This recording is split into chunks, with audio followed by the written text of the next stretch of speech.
Well, thank you very much. It's an honor to have President Zelensky of Ukraine, and we've been working very hard, very close. So we've actually known each other for a long time. We've been dealing with each other for a long time, and very well. We had a little negotiation spat, but that worked out great. I think for both countries, I think for the world, actually, beyond both countries. And we have something that is a very fair deal. And we look forward to getting in and digging and working and getting some of the rare earth. But it means we're going to be inside, and it's a big commitment from the United States, and we appreciate working with you very much.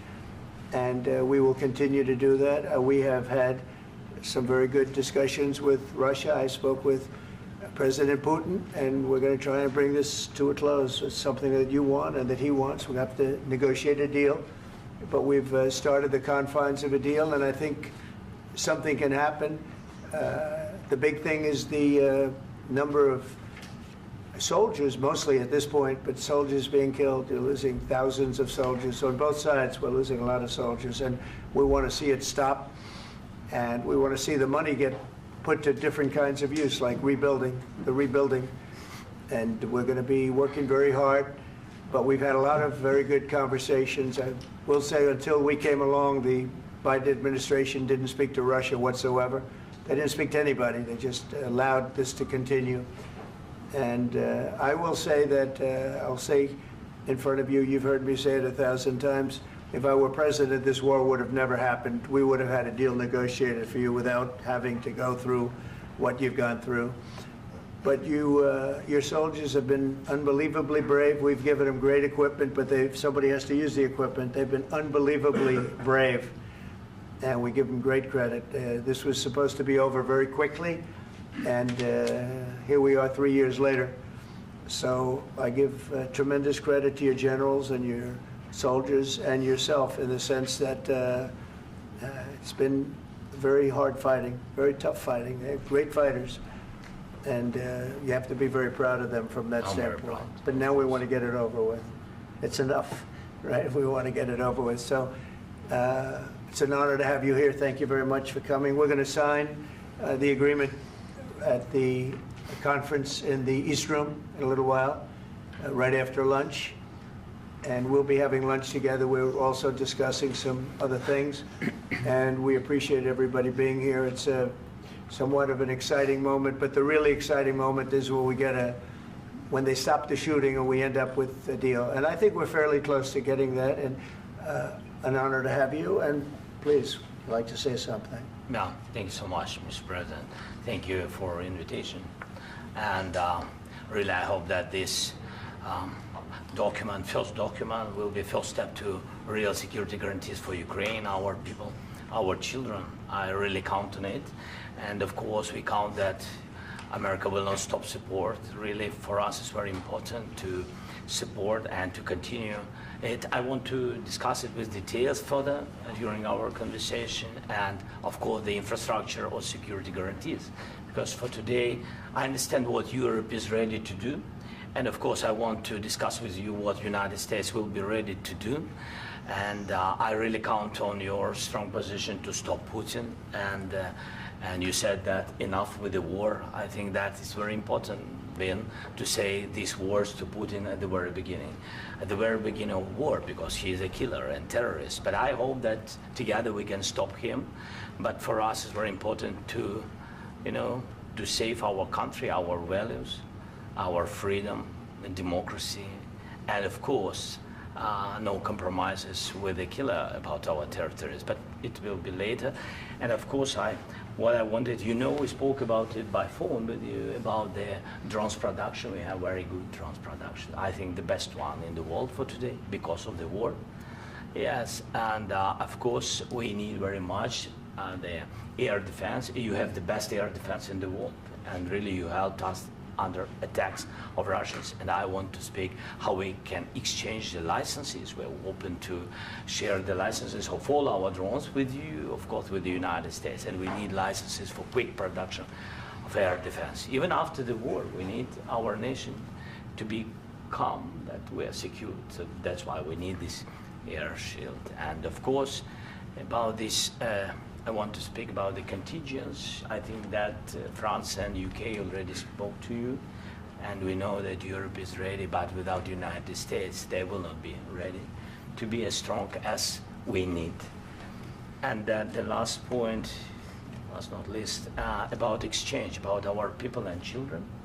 And you know that these crazy Russians, that they stolen 20,000 of children, Ukrainian children. They changed their names, they changed their families, relatives, and now they're in Russia. We want to bring them back, and really, it's a big dream, task, and goal for me, and our warriors. By the way, Mr. President, we exchanged, released more than 4,000 warriors from Russian prison, but there are thousands more in the prison. I wanted to share with you some images. How it's. I've just can I now? Yeah, please. Some minutes, 1 minute, 1 minute. Just you to understand in what circumstances, in what situation they are, and what the attitude of Russia to our prisoners. That guys, just you before and after. And you see before and after, just you to understand. Now thousands of such guys, ladies and men, there, and that, so they don't eat, they beat them, and they, they do a lot of, bad things. So out of, even during the war, there are rules. Everybody knows there are rules during the war. So these guys, they don't have any rules. You see that 50, 60 kilograms left, and a lot of such things.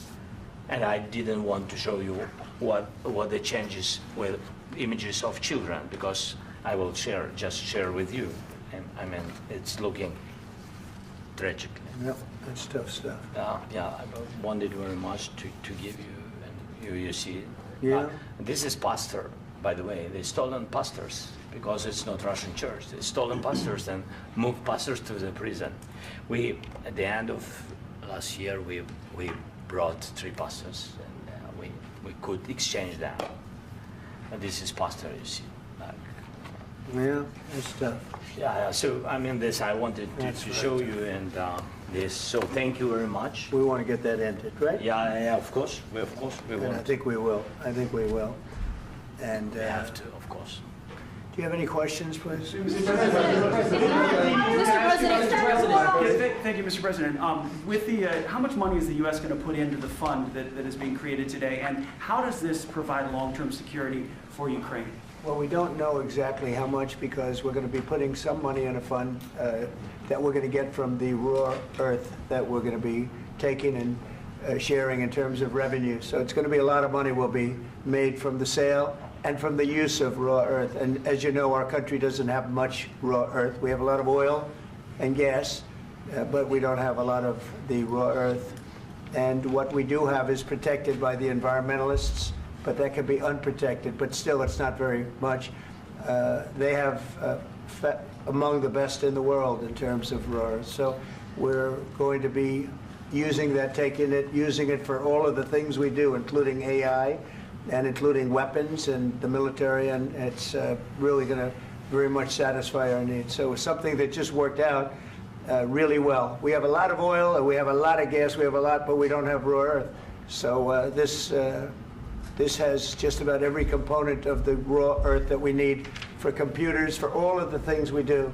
This puts us in great shape. And on long-term security for Ukraine, how does this provide it? I think they're going to have great luck. I think once we make the agreement, that's going to be 95% of it. They're not going to go back to fighting.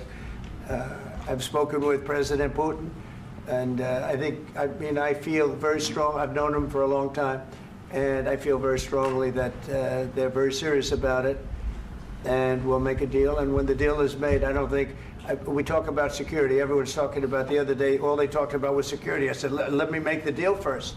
I have to make the deal first. I don't worry about security right now.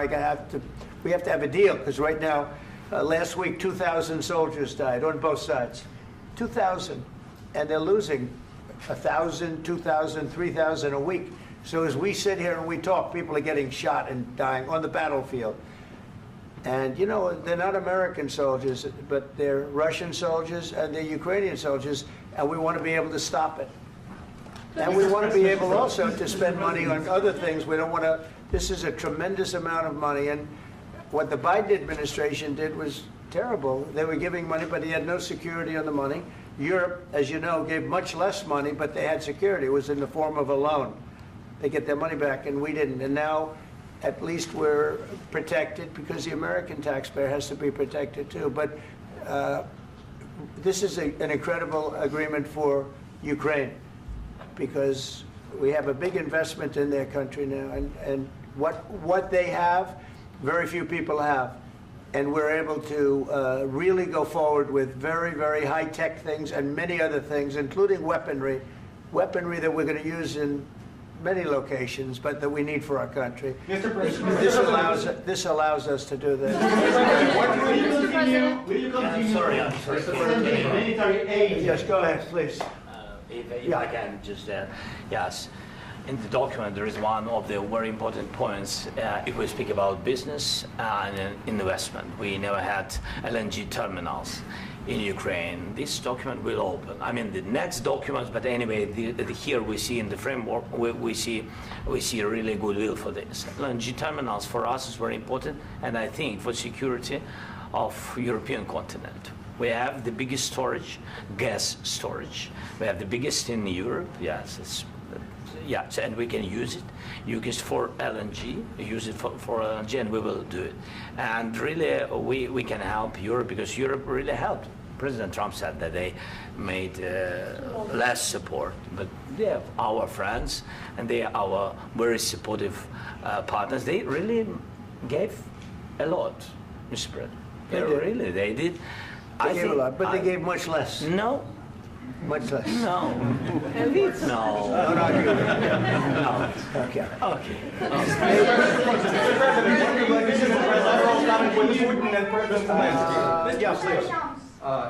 Mr. President Trump, you have repeatedly called the deal with Ukraine as a historical one. And as a President of the United States, you make historical decisions in other issues which affect America and other world. So what place in the world history do you want to take? And do you associate yourself with any famous historical figures? Yeah, I'd say George Washington, Abraham Lincoln. I would say I'm far superior to George Washington and Abraham Lincoln. Now, you know I'm only kidding, right? Because when I say that, the fake news is going to go wild. They're going to say he considers himself to be better than Washington. But you never know. You never know. I don't compare myself to anybody. I'm here to do a job. We've had a great 35 days or whatever it might be, a month, a little more than a month. We've accomplished tremendous amounts. Not only this would be a very great achievement if we could get the war stopped and get them back to normalization. I think that's going to happen. We've had very good talks on both sides, as you know. But I think we've done a very good job, just generally. If you look at all of the things we've done in 30 days, they're saying there's never been a opening for a president. The first month, there's never been a first month like we've had. And this is one of the very important things. This, to me, is one of the most important things because we have tremendous death taking place as we speak, and I don't want to have that. You know, think of the parents, whether they're in Russia or Ukraine, think of the parents of all these people being killed needlessly. They came to our territory. Should have never started. This would have, if I were president, this would have never started. Mr. President, where has out your commitment? Mr. President, will you continue sending military aid to Ukraine after the U.S. signs this agreement with Ukraine? Yeah, we're And the going to be question continuing. to President Zelensky, do you feel like the U.S. is on your side, that President Trump is on your side at this moment? Right. What do you think? He wants to know, do you think that, sort of a stupid question. I guess we wouldn't be here if I wasn't. I think that the United States on our side from the very beginning of occupation, and I think that President Trump on our side, and of course, I'm sure that the United States President will not stop support. This is crucial for us. It's important for us. Yes. And Putin, the president speaks about the people and the soldiers which are dying, but they came to our territory, they came to our land. They began this war, and they have to stop.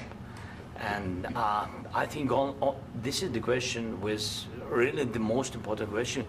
Can President Trump, I hope yes, with some other allies, to stop Putin, withdraw these enemies, our enemy, withdraw these troops from our land?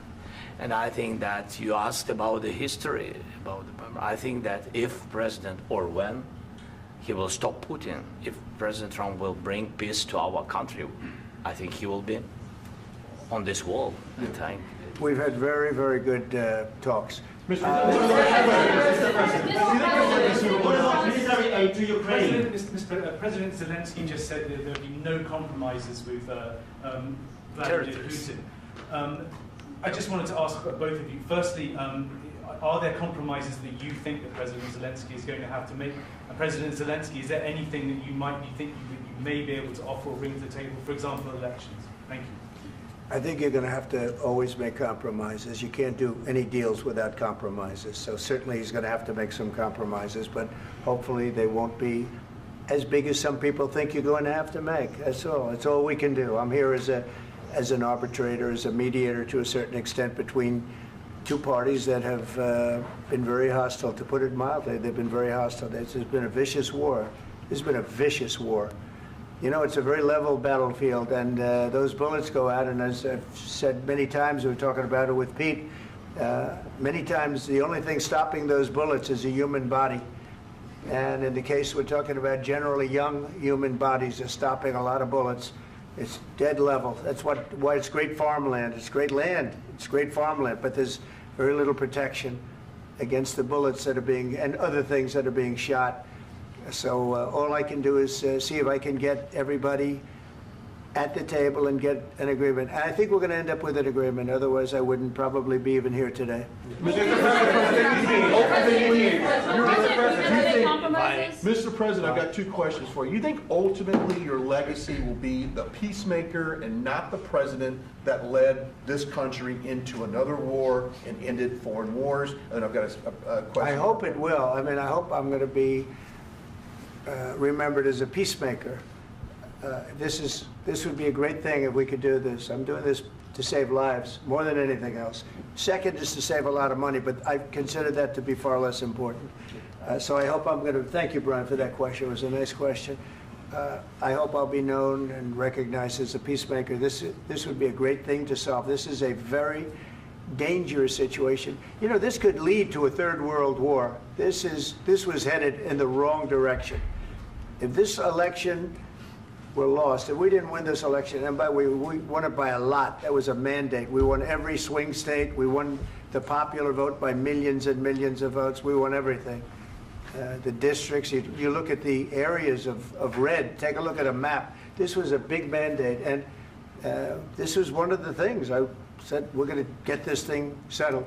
If we didn't win, I think this could have very well ended up in a third world war, and that would not have been a good situation. What was your second question? And my second question for President Zelensky, why don't you wear a suit? You're at the highest, why don't you wear a suit? You're at the highest level in this country's office, and you refuse to wear a suit. Just want to see if do you own a suit? Yeah, problems. A lot of Americans have problems with you not respecting the dignity of this office. I will wear a costume after this war will finish. Okay. Yes, maybe one. Maybe something like this. Something like yours. Yes. That'd be great. Maybe something better. I don't know. We will see. Maybe something cheaper than. Yeah. Thank you. Thank you. President Trump. Thank you, President Trump. You said yesterday that you have. Are you going to send more arms to Ukraine in case there's no peace? Yeah, we're going to have arms to Ukraine, yeah, sure. Hopefully I won't have to send very much, because hopefully we're going to have it finished. We're looking forward to finishing this quickly. We're not looking forward to sending a lot of arms. We're looking forward to getting the war finished so we can do other things. But we very much appreciate the agreement, because we needed what they had, and we're treating, you know, our country is now treated fairly. Biden didn't do that. He didn't know what the hell he was doing. This should have never happened. This should have never started. But you know, sure, the answer is yes, but hopefully we won't have to send much, because I'm looking forward to getting it done quickly, very quickly. Does that mean you'll provide security guarantees, Mr. President? I don't want to talk about security yet, because I want to get the deal done. You know, you fall into the same trap like everybody else. A million times you say it over and over. I want to get the deal done. Security is so easy. That's about 2% of the problem. I'm not worried about security. I'm worried about getting the deal done. The security is the easy part. Security is very nice. Everybody stopped shooting. And now will Europe put people there? I know France is going to. I know the UK is going to. I know other countries are going to, and they happen to be right next door. We haven't committed, but we could conceivably. You know, we have security in a different form. We'll have workers there digging, taking the raw earth so that we can create a lot of great product in this country. So in that sense, you have something, but we haven't determined that yet. I will say, in speaking to France and in speaking to, and they were here, as you know, last week and just the other day, they have committed to a lot of security. I don't think you're going to need much security. I think once this deal gets done, it's over. Russia's not going to want to go back, and nobody's going to want to go back. When this deal ends, I really believe this deal is going to be over. Question? Yeah, please go ahead. Go ahead. Thank you, Mr. President, thank you.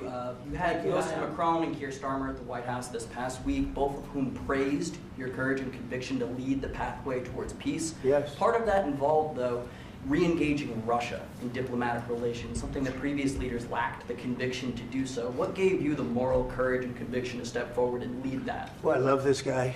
Who are you with? One American News, sir. Well, that's why I like him. One American News does a great job. I like the question. I think it's a very good question. It's a pathway to peace. It's a pathway to getting something solved.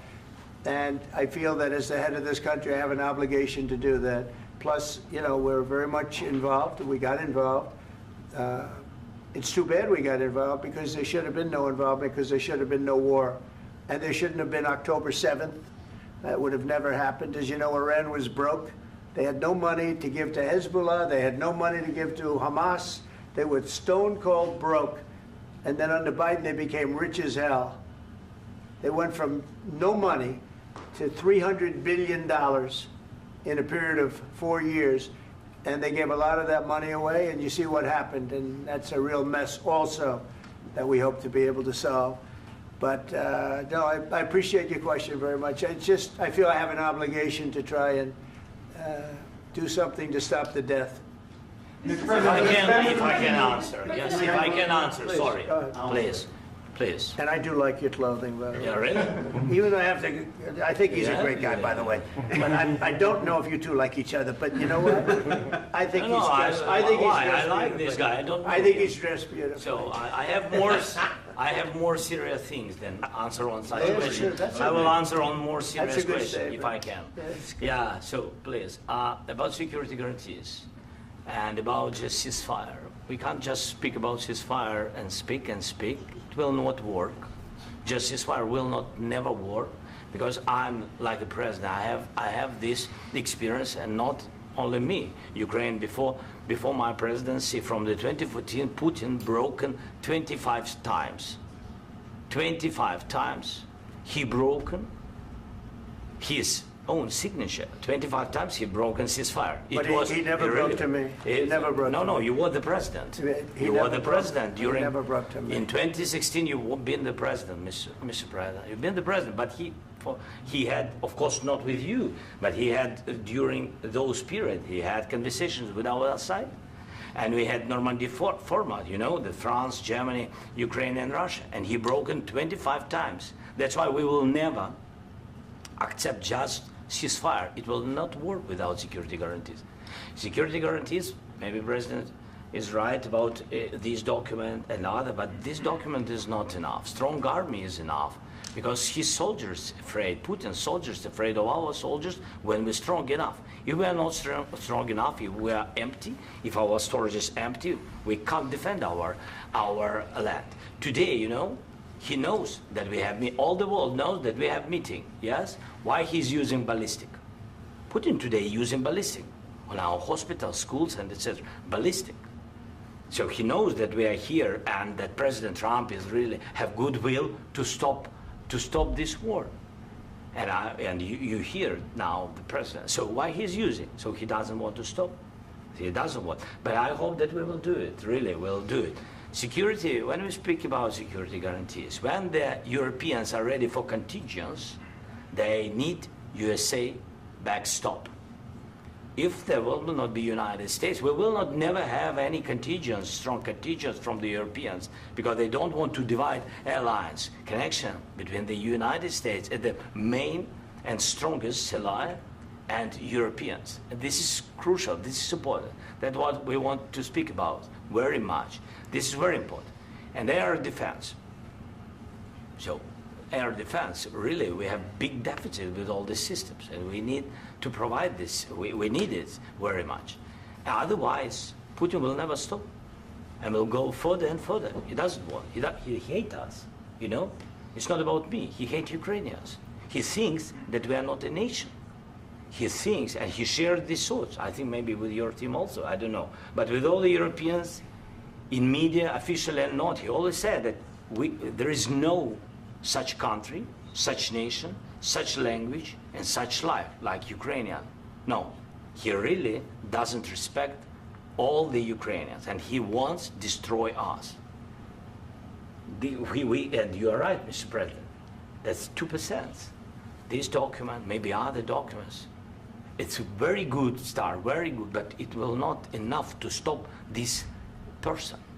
Should Russia pay to rebuild Ukraine? Mr. President, under these Should Russia pay to rebuild Ukraine? They have to pay. This question. This is the rule. This is the rule of the war. This is the rule of the war. During all the centuries, all the history, this is the rule of the war. Who began, those pay. Do you agree? This is the rule. Putin began this war. He has to pay all money for innovation. He has to pay. Of course, some Russian assets, what we have in Europe, about 300 billion, we can use them. We can use for innovation and buy military support from the United States also. We can do it, but it's not enough. It's not enough. President, under these circumstances, do you envision a trilateral summit with Putin and President Zelensky? Wait 1 second. I asked this question that you didn't like because I wanted to know if you want to position yourself in the middle between Russia and Yes. Ukraine, or on the Ukraine side. No, I'm in the middle. I want to solve this thing. I'm for both. I want to get it solved. And it's wonderful to speak badly about somebody else, but I want to get it solved. If we can solve it, great. If we can't solve it, they're going to have to fight it out, and who knows what's going to happen. But I want to see it get solved. May I follow up? One more question about U.S. troops in Europe.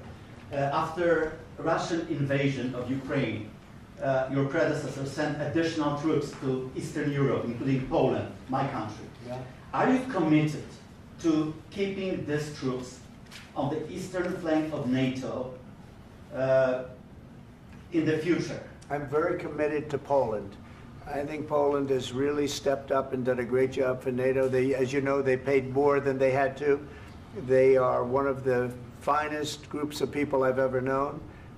I'm very committed to Poland. What about Baltics? Poland's in a tough neighborhood, you know. What about the Baltics? The Baltics, they got a lot of, it's a tough neighborhood too, but we're committed. We're going to be very committed, and we're committed to NATO. But NATO has to step up, and the Europeans have to step up more than they have. And I want to see them equalize, because they are in for far less than we're in, and they should be at least equal. You understand that? Why is the United States, we have an ocean in between, why is the United States in for so much more money and other things as Europe? With that being said, and as you said, they've also been obviously very helpful, but we have put in far more than they have, and I think they should equalize. Mr. President, Please, go ahead. Ask you about the agreement again today. What changed between the first time that Secretary Bessent gave President Zelensky the agreement and today for the signing? We made a deal. So What was the I'm just, deciding factor? I'm a business person. We made a deal. That's what changed.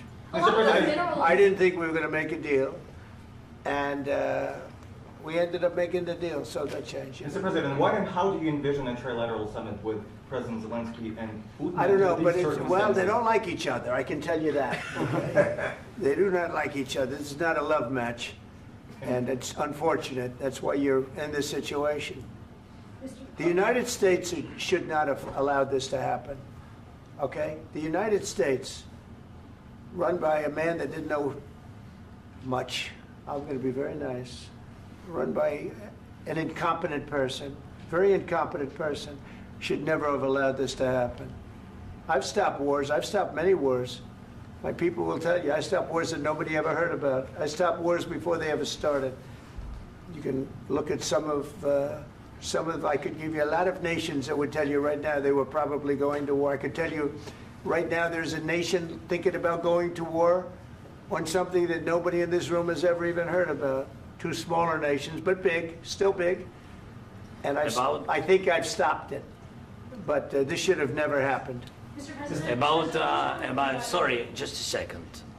About any negotiations. First of all, I want really to tell you, and I think that everybody understands that Ukraine, more than Ukrainians, nobody wants to stop this war. But at the future, any negotiations, it's understandable that two sides of the war, not Russia and the United States, because this is not the war between Russia and the United States. This is war of Russia against Ukraine and Ukrainian people. So these two sides will be at the will be at the negotiation table. Then of course United States, like the strongest partner of the Ukraine, and of course Europe. I think Europe is very important. I want to speak about it with the president. Yes, Europe is very important for us because we really defend Europe for today. All Europeans really recognize that we are defending line, and they have real life, and our people are dying. That's why they helped us. And also, it's about the NATO. Yes, between, like the president said, you have big, nice ocean. Yes, between us. But if we will not stay, Russia will go further to Baltics and to Poland, by the way. But first to the Baltics. It's understandable for them because they've been in the USSR. You know, they've been one of the republics of the USSR, and Putin wants to bring them back to his empire. It's a fact. And when he will go there, if we will not stay, you will fight. Your American soldiers, it doesn't matter, do you have ocean or not, your soldiers will fight. Mr. President, would you be willing to visit Ukraine, maybe Kyiv or Odessa, which is known to be a dirty area with Black Sea? It was my question. I'm sorry. I don't want to talk about Odessa now. Let's not talk about Odessa. I want to talk about making a deal, getting peace. We don't have to talk about Odessa, but a lot of cities have been destroyed. A lot of cities that are not recognizable. There's not a building standing. No, and a lot of things. Mr. President, you have to come and to look. No. We have very good cities. Yes, a lot of things have been destroyed, but mostly cities alive, and people work, and children go to school. Sometimes it's very difficult. Sometimes closer to front line, children have to go to underground schools or online. But we live. Ukraine is fighting, and Ukraine lives. This is very important. And maybe it's Putin is sharing this information that he destroyed us. No, he lost 700,000 people, 700,000 soldiers. He lost everything. Yes. So. Mr. President, one more. I mentioned Poland. Please, go ahead. When did you last speak with President Putin, and what did he say that? A couple of days ago. And what did he tell you that gave you the assurance that he wanted peace? Well, that's what I do. My whole life is deals. I know pretty good. And I've known him for a long time. I've dealt with him for a long time. He had to suffer through the Russia hoax. You know, Russia was a hoax. It was all Biden. It was nothing to do with him. So he had to suffer through that, and he was able to do that. I think that he wants to make a deal, and he'd like to see it end. That's all I do. That's what I do. My whole life, that's what I do, is make deals. And I'm in the middle of a mess, because this is a real mess. It's a very dangerous one. If this doesn't get solved now, it's not going to get solved for a long time. So I hope we're going to get it solved. In the back, please. Thank you, Mr. President. Prime Minister Starmer claims repeatedly that his government believes in free speech and was not engaged in censorship. But his country's government arrests people for memes and thought crimes, and even more worrisome is pressuring American companies to censor Americans on its behalf. How can he be a reliable, trustworthy partner when he says things that are demonstrably false on such an important topic? Well, we actually spoke to him about that yesterday, and we thought they took it very, very much too far. JD was very strong on it. So was I. So was Marco. And we've been speaking to him about it. Marco, would you like to say something about that? Yeah, we have concerns, obviously, with the conduct of theirs, particularly as it impacts Americans. And there's real concern that American speech, which is online, could fall into the hands of British or any country's jurisdiction. And so this is a point the Vice President made at Munich, and I think it's a very compelling one that what unites us with Europe, as much as anything else, is these shared values, and one of them being free speech. And so if Americans are threatened by it, we're going to need to take action in that regard. Mr. President.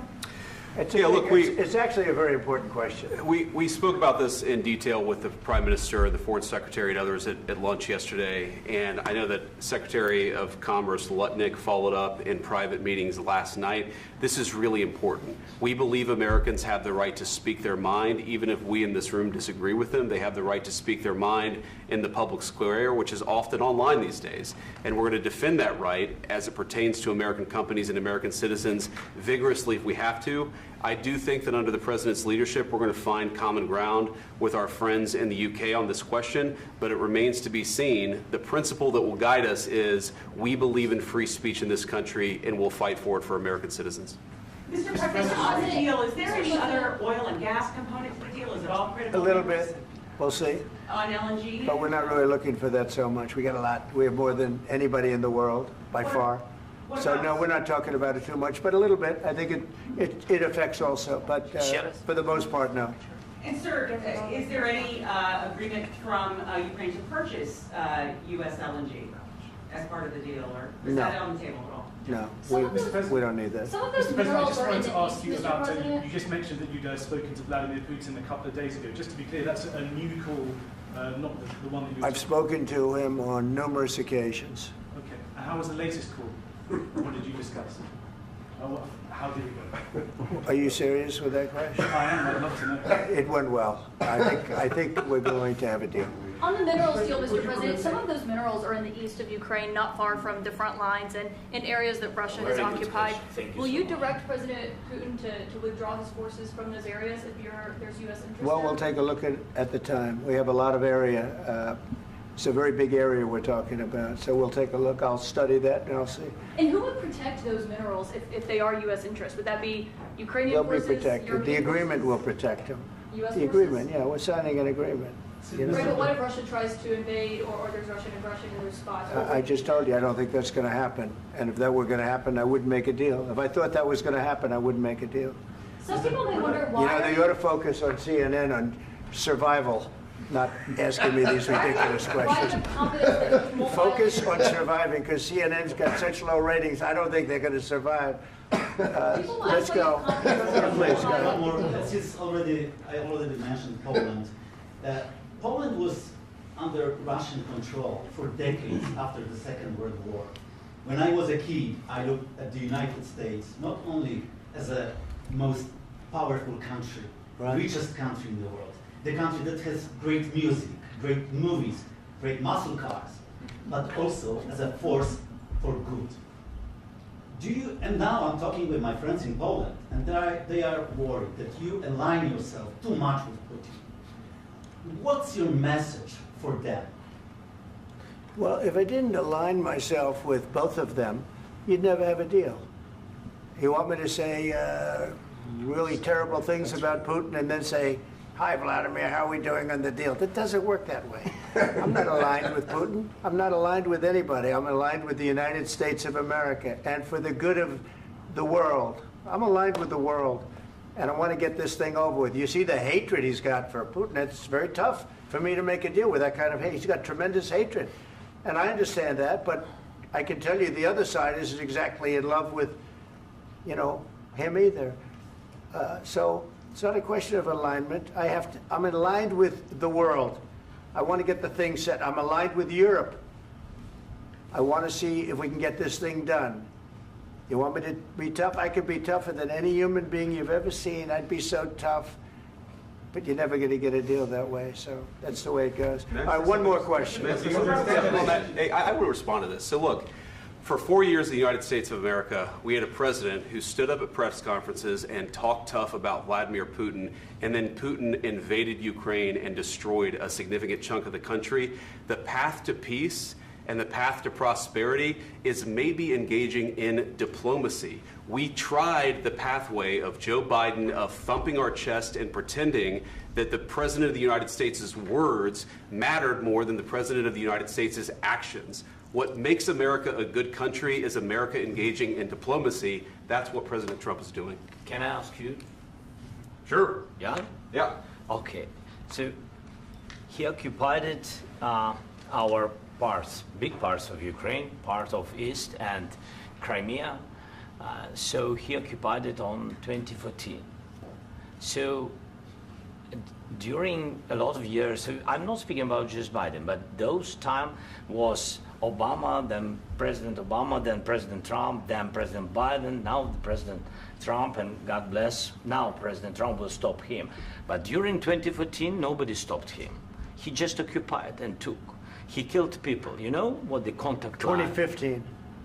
2014 and 2014. 2014. Yeah. So I was not here. Yeah, but that's exactly right. Yes, but during 2014 till 2022, yeah, the situation the same. The people are been dying on the contact line. Nobody stopped him. You know that we had conversations with him, a lot of conversation, my bilateral conversation, and we signed with him, me, like a new president. In 2019, I signed with him the deal. I signed with him, Macron and Merkel, we signed ceasefire. Ceasefire. All of them told me that he will never go. We signed with him with gas contract. Gas contract. Yes, but after that, he broken this ceasefire. He killed our people and he didn't exchange prisoners. We signed the exchange of prisoners, but he didn't do it. What kind of diplomacy, JD, you are speaking about? What do you mean? I'm talking about the kind of diplomacy that's going to end the destruction of your country. Yes, but if you Mr. President, with respect, I think it's disrespectful for you to come into the Oval Office and try to litigate this in front of the American media. Right now, you guys are going around and forcing conscripts to the front lines because you have manpower problems. You should be thanking the President for trying to bring an end to this conflict. Have you ever been to Ukraine that you say what problems we have? I have been to. Count once. I've actually watched and seen the stories, and I know what happens is you bring them on a propaganda tour, Mr. President. Do you disagree that you've had problems bringing people into your military? And do you think that it's respectful to come to the Oval Office of the United States of America and attack the administration that is trying to prevent the destruction of your country? A lot of questions. Let's start from the beginning. Sure. First of all, during the war, everybody has problems, even you, but you have nice ocean and don't feel now, but you will feel it in the future. God bless. You don't know that. God bless. You God bless. You will not have a war. Don't tell us what we're going to feel. We're trying to solve a problem. Don't tell us what we're going to feel. I'm not telling you. Because you're in no position to dictate that. That's exactly what you're doing. You're in no position to dictate what we're going to feel. We're going to feel very good. You will feel influence. We're going to feel very good and very strong. You will feel influence. You're right now not in a very good position. You've allowed yourself to be in a very bad position, and he happens to be right about it. From the very beginning of the war. You're not in a good position. You don't have the cards right now. With us, you start having cards. I'm not playing cards. Right now, you don't. You're playing cards. You're playing cards. Serious. You're gambling with the lives of millions of people. You're gambling with World War III. You're gambling with World War III. And what you're doing is very disrespectful to the country, this country. That's back to you far more than a lot of people said they should have. Have you said thank you once? This a lot entire of meeting? times. No, in this Even entire today. meeting, have you said thank Even you? today. You went to Pennsylvania and campaigned for the opposition in October. Offer some words of appreciation for the United States of America and the president who's trying to save your country. Please, you think that if you will speak very loudly about the war, you can... He's not speaking loudly. He's not speaking loudly. Your country's in big trouble. Can I Wait a answer? minute. No, Can you've I done a lot answer? of talking. Your country is in big trouble. I know. You're not I winning. know. You're not winning this. You have a damn good chance of coming out okay because of us. Mr. President, we are staying in our country, staying strong from the very beginning of the war. We've been alone, and we are thankful. I said thanks You haven't in been this alone. cabinet, You and haven't not been only alone. in this cabinet. We gave you, through I this said stupid thank you. president, $350 billion. You we voted gave for you your military president. equipment, You and you voted men for are your brave, president. but they had to use our military. What about West If people? you didn't have You our invited military me- equipment, You invited if me you to didn't speak. have our military equipment, this war would have been over in 2 weeks. In 3 okay? days, I heard it from Putin. In 3 days, this is something Maybe new. less. In 2 weeks, of course, yes. It's going to be a very hard thing to do business like this. I Again, tell you. just say thank you. I said a lot of times that thank there, you accept to that- American people. Accept that there are disagreements, and let's go litigate those disagreements rather than trying to fight it out in the American media when you're wrong. We know that you're wrong. But you see, I think it's good for the American people to see what's going on. I understand, sir. I think it's I very understand. important. That's why I kept this going so long. You have to be thankful. You don't have the I'm cards. thankful. You're buried there. Your people are dying. tell you You're again, running I low know. on soldiers. Don't- Listen, don't, please, you're running Mr. low on President. soldiers. It would be a damn good thing. Mr. And then President. then you tell us, I don't want a ceasefire. I don't want a ceasefire. I want to go and I want this.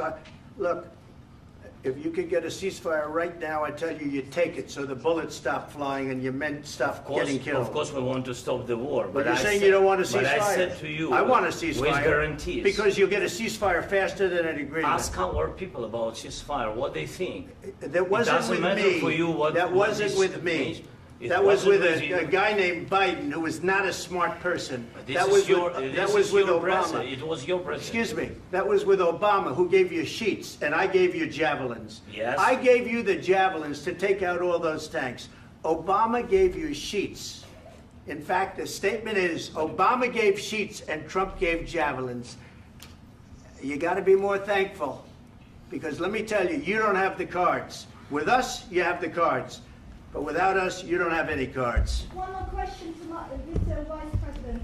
I'm sorry. It's going to be a tough deal to make, Um, because the attitudes have to change.